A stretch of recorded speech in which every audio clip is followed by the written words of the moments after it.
Belajar pada pembelajaran PKN-MI ada 4, yaitu teori behavioristik, teori kognitivistik, teori humanistik, dan teori konstruktivistik. 1.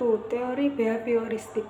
Teori ini memandang bahwa belajar merupakan perubahan tingkah laku yang diakibatkan adanya interaksi antara rangsangan dan tanggapan yang dapat diamati, diukur, dan dinilai secara konkret. Teori belajar ini lebih memprioritaskan pengukuran, karena pengukuran adalah suatu hal yang penting dan digunakan untuk melihat terjadinya perubahan tingkah laku itu. Penguatan merupakan faktor lain dalam teori belajar ini. Prinsip teori ini yaitu adanya penguatan yang merupakan segala rangsangan yang dapat memperkuat timbulnya tanggapan. Dengan demikian, teori belajar ini mengutamakan hasil berupa perubahan tingkah laku yang diinginkan untuk dicapai. Supaya tingkah laku tersebut dapat dicapai, maka harus dilakukan secara berulang-ulang.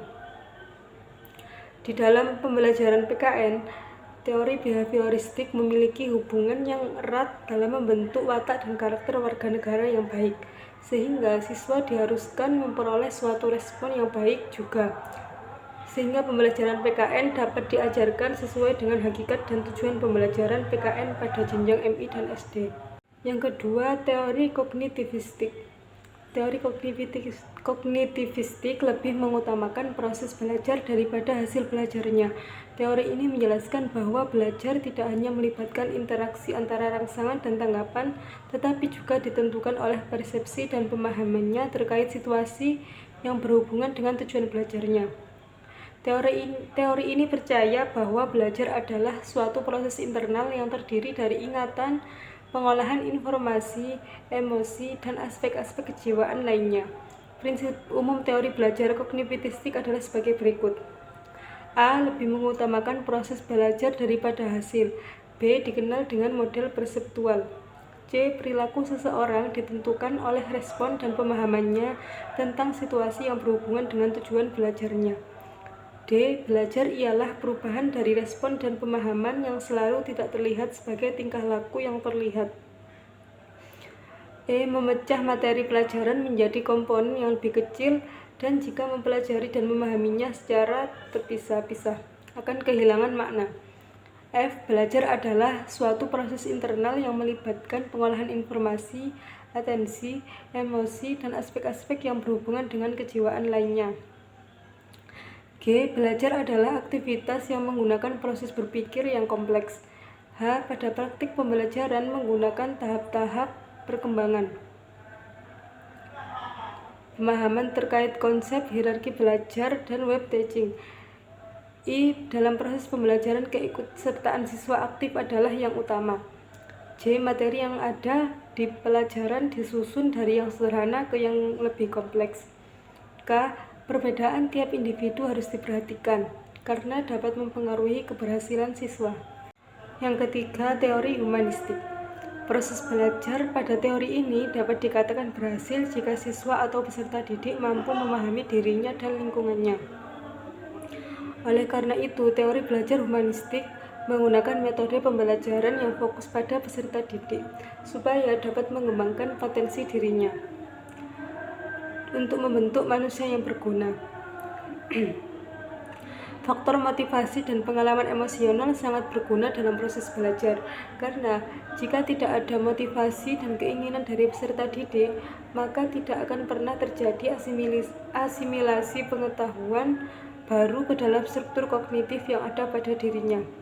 Teori humanistik berpendapat bahwa teori belajar apa saja yang ada dapat dimanfaatkan, asal tujuan dari teori itu dapat memanusiakan manusia, sehingga mencapai aktualisasi, pemahaman, serta realisasi diri peserta didik atau orang yang belajar secara optimal. Teori humanistik ini sangat membantu dan menolong pendidik atau guru dalam memahami arah belajar atau proses belajar pada dimensi yang lebih luas, serta membantu pendidik atau guru supaya mudah memahami hakikat kejiwaan manusia. Praktik teori ini lebih mengarahkan siswa untuk bisa berpikir induktif. Pengalaman dijadikan hal yang penting, serta siswa harus lebih aktif lagi dalam proses belajar. Pembelajaran PKN memiliki beragam materi yang berhubungan dengan sikap dan perilaku sebagai warga negara yang baik. Sering sekali dalam pembelajaran ini, siswa diajak untuk mengenali dirinya sendiri dan lingkungannya. Nilai-nilai dalam Pancasila juga dihubungkan atau sebagai cerminan perilaku siswa dalam bertindak. Siswa dengan memahami dan melaksanakan kegiatan berlandaskan nilai-nilai Pancasila akan mudah memahami dirinya dan lingkungannya, serta mengembangkan potensi yang mereka miliki. Yang keempat, teori konstruktivistik. Teori belajar ini mengajak peserta didik untuk memahami dan mendalami pengetahuan secara bebas atau umum, serta bisa memaknainya sesuai pengalaman peserta didik. Hal ini dapat menyebabkan seseorang atau peserta didik memiliki pengetahuan dan pemikiran dan pemahaman peserta didik menjadi lebih dinamis. Pendekatan konstruktivisme mempunyai beberapa konsep secara umum, seperti pelajar harus aktif membina pengetahuan berlandaskan pengalaman yang ada. Dalam konteks pembelajaran, peserta didik sebaiknya bisa membina pengetahuan mereka secara mandiri. Urgennya membina pengetahuan siswa melalui proses pembelajaran terdahulu dengan pembelajaran terbaru.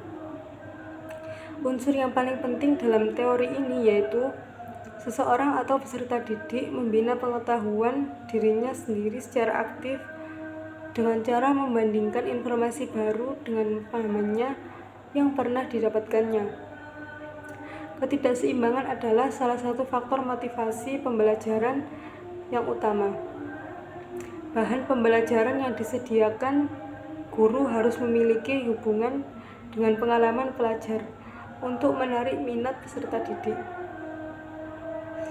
Dalam pembelajaran PKN MI atau SD, teori ini adalah salah satu pendekatan yang memiliki tujuan untuk meningkatkan kemampuan berpikir kritis peserta didik sehingga peserta didik bisa memberikan pendapat, mengkritisi dan menganalisis permasalahan yang ada di sekitarnya atau di masyarakat terkait dalam pembelajaran PKN MI atau SD.